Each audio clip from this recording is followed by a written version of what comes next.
In February of this year, employees at the JCPenney department store in Springfield Town Center were notified that the store would be closing in May.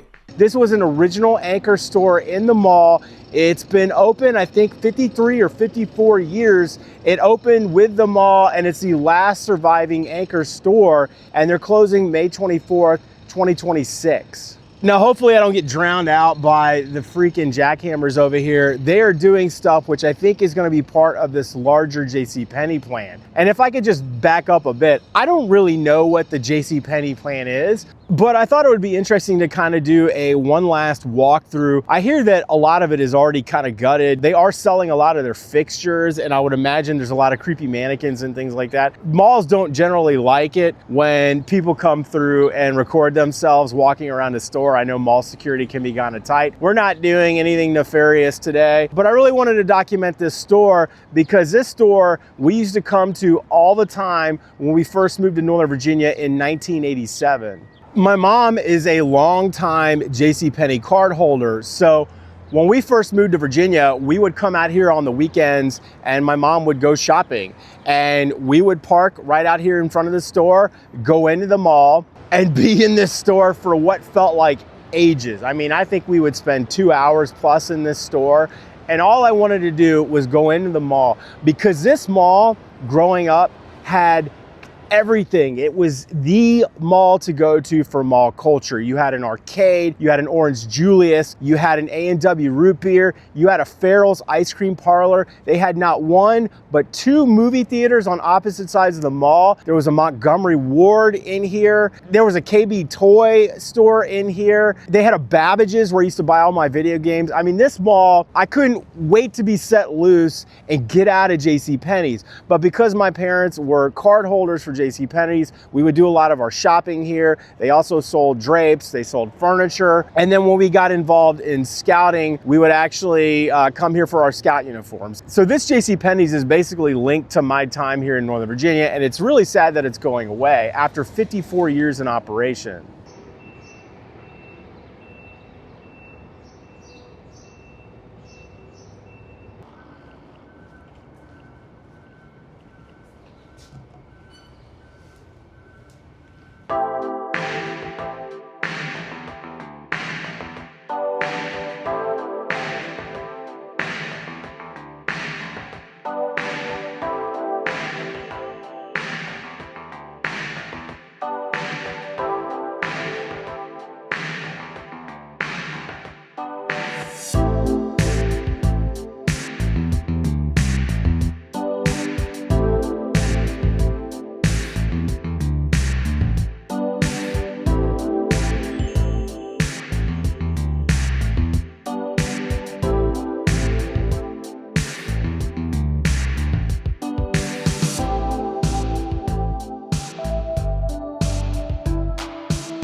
Oh wow, upstairs is basically just like equipment and furniture sell-off. God, it's so empty up here, it's creepy.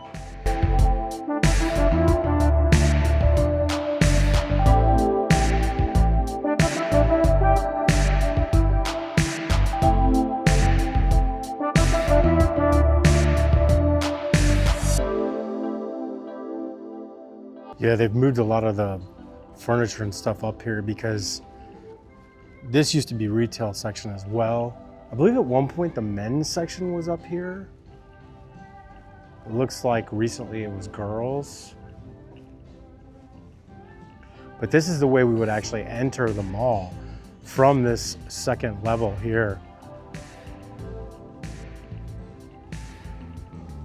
We would come in these doors over here. And at one time the scout shop was actually over in this direction, and then they moved downstairs. But yeah, this is the way we would actually come into the mall.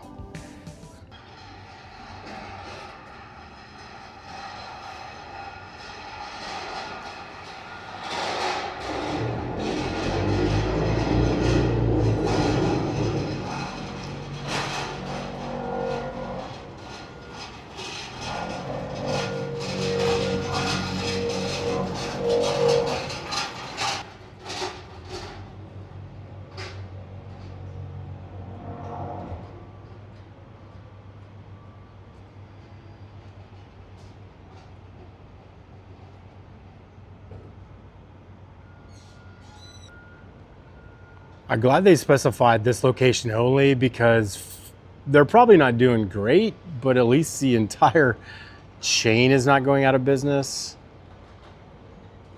Let's hope we can save them. They don't end up the way that Sears did. But there's that weird mixed-use residential thing they're building. Now, I will say that location-wise, this is great. I showed you that we're alongside all those different highways, but also the metro system. There's a station nearby here, Springfield Metro, so it's pretty easy access to get to downtown. This building has such cool architecture. I hope they incorporate this architecture somehow into whatever it's planned to be.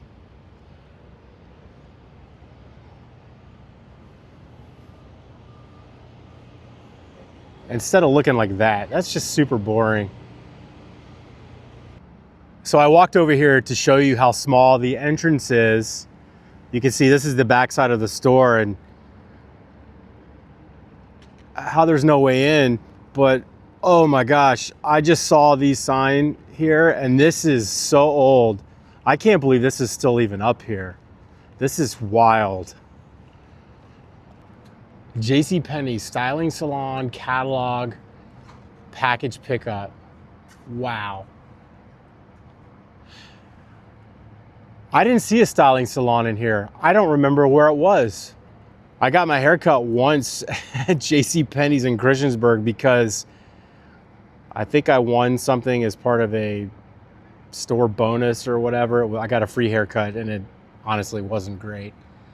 But the catalog, I am all too familiar with the catalog sales. Oh, let me tell you. So let's talk about the catalog for a minute. The catalog was basically early internet. I mean, they were ingenious. Starting in the late 1800s, catalog service companies were popping up all over the United States in different regions of the country, primarily in department stores because it was a place where you could have things shipped.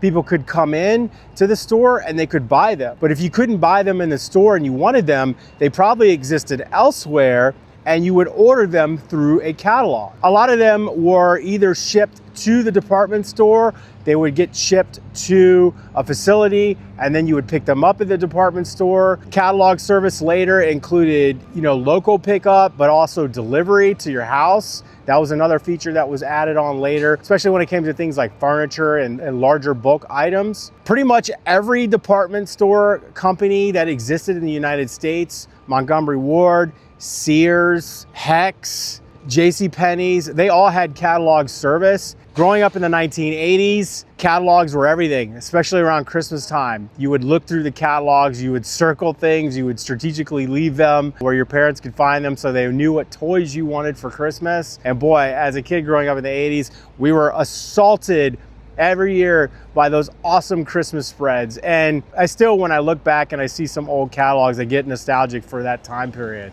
And with the advent of the internet in the early to mid 1990s, catalog sales took a different turn. They became it seemed like a bit of more of a drag on a company to have to keep putting out this giant book every year that you would ship out to your customers, or they would stock them up in the store and then you would just be stuck with landfill at the end of a holiday season. Remember, catalogs were also quarterly. They would come out every season in advance of the next season so you would know, what fashions were coming out. They existed alongside the internet for several years. And when I worked at JCPenney's in 1997, catalog sales were a way to make a little bit of extra money. I worked in a very small JCPenney's. It was probably the smallest JCPenney's I've ever been in. It was a one-floor JCPenney's in the New River Valley Mall in Christiansburg, Virginia. I made $4.15 an hour, and the only hope of me making a little bit extra money was pushing catalog sales, and I would get $1 per every catalog transaction. Unfortunately, the way it worked back then is that people would order from the catalog and then they'd have to drive back out to the mall and pick it up when it was delivered. But it would be in the same area with customer service. I can't remember where the catalog service was here. I couldn't find it. It's probably been repurposed and now is just a storage room. They haven't used catalogs, to my knowledge, at JCPenney's for a decade plus at least. So I just walked inside and wow, it's still here. Same day appointments available. I wonder if this is closed now or if this is still functioning.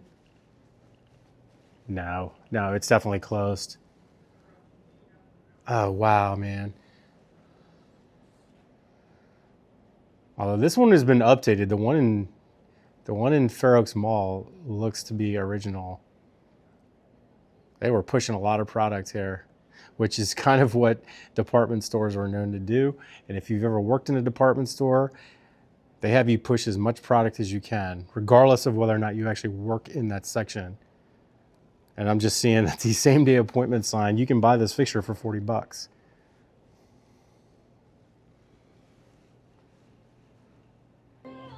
Oh, they still had a portrait studio? Oh, they still do have a portrait studio. The Fair Oaks Mall one is still open. Oh, wow, I didn't know they still did that here. I think the package pickup had something to do with the catalog, things that were too heavy, or even, you know, furniture pickups that you didn't have delivered. I keep finding all kinds of cool stuff here.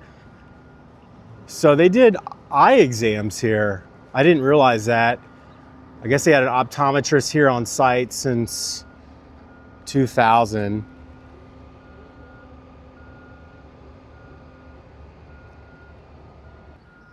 God, think about all the product that was moved in and out of there over decades, almost 60 years. And there's another little entrance over here. That's a Dick's Sporting Goods now. And then there's a big giant studio seating multiplex cinema there. It's really nice actually. And then on the other side of that, what you can't see is the Macy's. The building is definitely tired. It definitely it would have needed renovation eventually. I actually just talked to a dude inside who was here meeting. I guess he's doing some interior work. Supposedly there's not a buyer yet, and they told me they are unsure of actually what it is going to be. So who knows, really.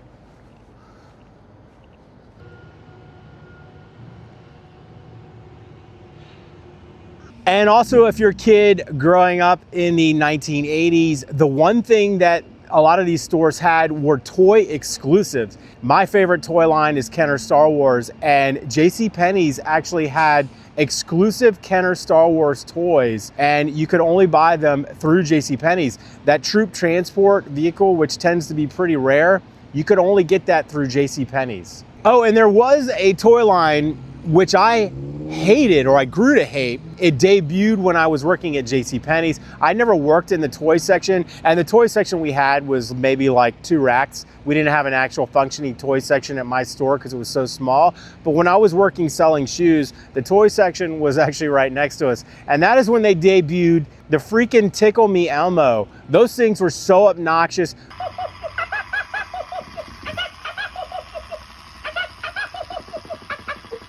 We actually were the one store, for whatever reason, that got a large stock of them. The toy stores in the mall kept running out, so people were coming to us, ordering catalog Tickle Me Elmos, and then we had store displays. Extremely, extremely annoying.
And the last thing I will say is I always call it JCPenney's. It's actually JCPenney. It's just something I've said my entire life, even when I worked there.